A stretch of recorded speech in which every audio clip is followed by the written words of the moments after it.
Halo semua, selamat datang di Keluh Kesah Reddit, di mana kami akan berbagi cerita menarik dari seluruh belahan dunia.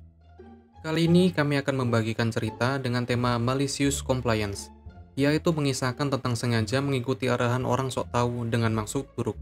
Berikut ceritanya. Cerita pertama. Tagihan per jam, maka aku ingin 1 jam penuh. Bertahun-tahun yang lalu, aku bekerja di kantor pusat sebuah perusahaan nasional. Meskipun kami semua adalah karyawan yang digaji, setiap orang harus membuat absen mingguan. Kami harus mempertanggungjawabkan semua yang kami kerjakan sehingga departemen kami dapat menagih tim atau kelompok yang sesuai untuk waktu kami. Ini adalah persyaratan di seluruh perusahaan.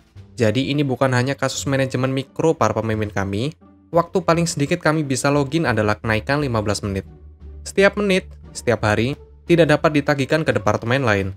Jadi kami memiliki kode yang ditagihkan ke anggaran tim kami sendiri.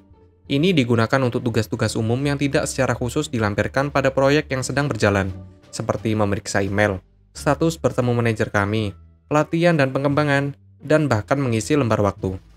Manajemen menekankan kami harus menggunakan kode tim kami sesedikit mungkin. Aku kemudian mengetahui semakin sedikit waktu yang ditagihkan ke kode tim kami, berarti kumpulan uang bonus yang lebih besar untuk seluruh tim kami di akhir tahun. Salah satu layanan internal yang rutin menagih kode tim kami adalah pihak IT. Setiap kali kami membutuhkan dukungan komputer, mereka akan mengirim agen yang memecahkan masalah dan memperbaiki masalah tersebut. Ketika pekerjaan selesai, mereka akan meminta kami menandatangani perintah kerja sehingga mereka dapat menagih tim kami, bukan masalah besar. Sekitar setahun setelah aku bergabung dengan perusahaan, Departemen IT mengubah protokol penagihan mereka. Sementara setiap grup lain di perusahaan kami akan menagih mereka dalam peningkatan 15 menit. IT memutuskan mereka akan menagih dalam peningkatan 1 jam. Tidak tahu bagaimana mereka menjualnya kepada VP, tetapi tidak ada yang keberatan. Jadi jika IT hanya membutuhkan waktu 15 menit untuk menyelesaikan masalahku, mereka masih akan menagih kode tim selama 1 jam. Tidak butuh waktu lama bagi bos untuk menyadari bahwa tim kode kami ditagih lebih banyak daripada bulan-bulan sebelumnya, tetapi tidak ada yang menghubungkan titik-titik itu dan mengikatnya dengan praktik penagihan IT yang baru. Isyarat malicious compliance. Beginilah pertemuanku berikutnya dengan agen IT di tempat berlangsung. IT, selesai, silakan tanda tangani faktur ini. Aku, faktur ini untuk 1 jam kerja. Kamu hanya di sini 15 menit. IT, kebijakan baru, tanda tangani saja. Aku, maaf aku tidak bisa melakukannya. IT, aku tidak punya waktu untuk berdebat. Kami sangat sibuk dan aku harus pindah ke tiket berikutnya secepatnya. Katakan apa? Aku tidak akan menagih kamu untuk kunjungan ini. Tetapi lain kali kamu harus menandatangani terlepas dari seberapa cepat kami menyelesaikan masalahmu. Ini terjadi beberapa kali lagi, dan aku terus menolak tagihan apapun yang tidak mencerminkan waktu sebenarnya yang dihabiskan untuk masalahku. Mereka terus setuju untuk memberi aku izin masuk gratis kali ini. Setelah kira-kira keempat atau kelima kalinya, agen IT itu akhirnya berdiri tegak. IT, kamu harus menandatangani faktur ini. Aku akan dengan senang hati menandatanganinya dalam 45 menit. Setelah kamu berada di sini selama 1 jam penuh, jangan ragu untuk menarik kursi dan duduk. Dia jelas frustasi, tapi dia memutuskan untuk memakan gertakanku. Dia telah duduk. Semenit kemudian, dia mengeluarkan laptopnya dan mulai mengerjakan sesuatu yang lain. Aku, apa yang kamu lakukan? IT, terjebak pada beberapa hal sementara aku menunggu jam.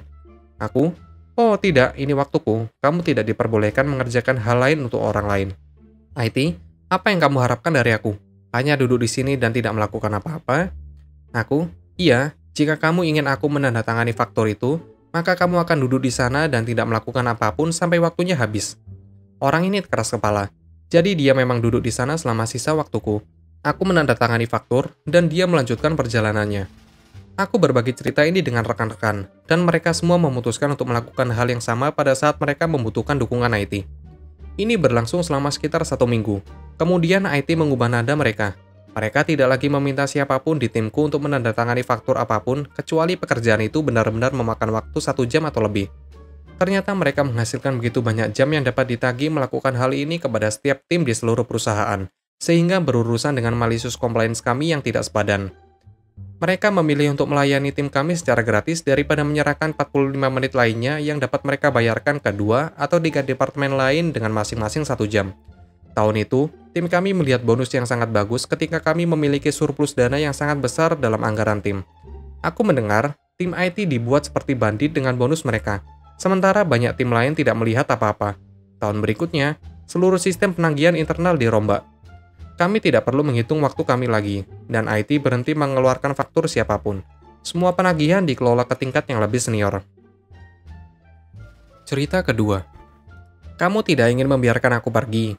Oke, maka aku akan tinggal tetapi tidak seperti yang kamu pikirkan. Jadi tahun lalu setelah 3 tahun menganggur dan 2 tahun terakhir berusaha memenuhi syarat untuk pekerjaan yang lebih baik. Setelah aku hanya lulus ujian teori tanpa praktek, aku memutuskan untuk istirahat dan menjernihkan pikiran sebelum mencoba lagi. Aku 1 bulan di rumah, bosan, dan memutuskan untuk mengambil pekerjaan pertama yang aku dapatkan dari layanan pengangguranku. Aku katakan dari awal aku akan mencoba. Aku bosan di rumah, dan itu bukan pilihan pertamaku dari area kerja, dan aku akan tinggal hanya selama aku merasa baik-baik saja. Sebulan yang lalu, aku berkata aku akan mulai mencari sesuatu yang lain, tetapi aku akan tinggal setidaknya mereka menemukan penggantiku.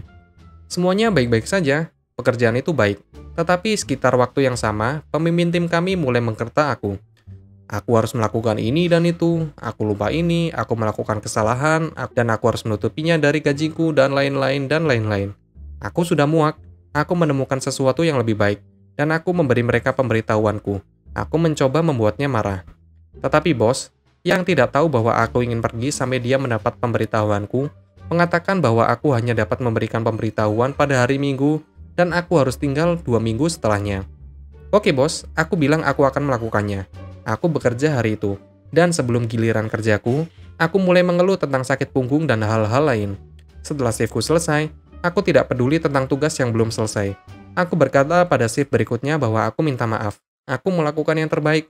Lebih banyak yang tidak bisa aku lakukan, dan pulang, aku pergi. Hari berikutnya aku menelpon dokter, dan dia mengatakan kepada aku kalau aku membutuhkan infus selama 3 hari berturut-turut, terapi, dan setidaknya 10 hari aku tidak diizinkan untuk bekerja. Aku mengirim bos semua detailnya.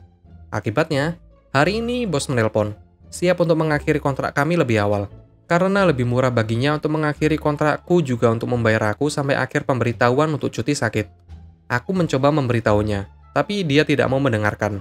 Dan jika dia mencoba memaksa aku untuk melakukan sesuatu yang tidak aku inginkan, itu akan menjadi mahal untuk dia. Begitulah ceritanya. Apabila kalian suka, kalian bisa like dan berkomentar di bawah. Jangan lupa subscribe untuk membantu channel ini. Sampai bertemu di video selanjutnya.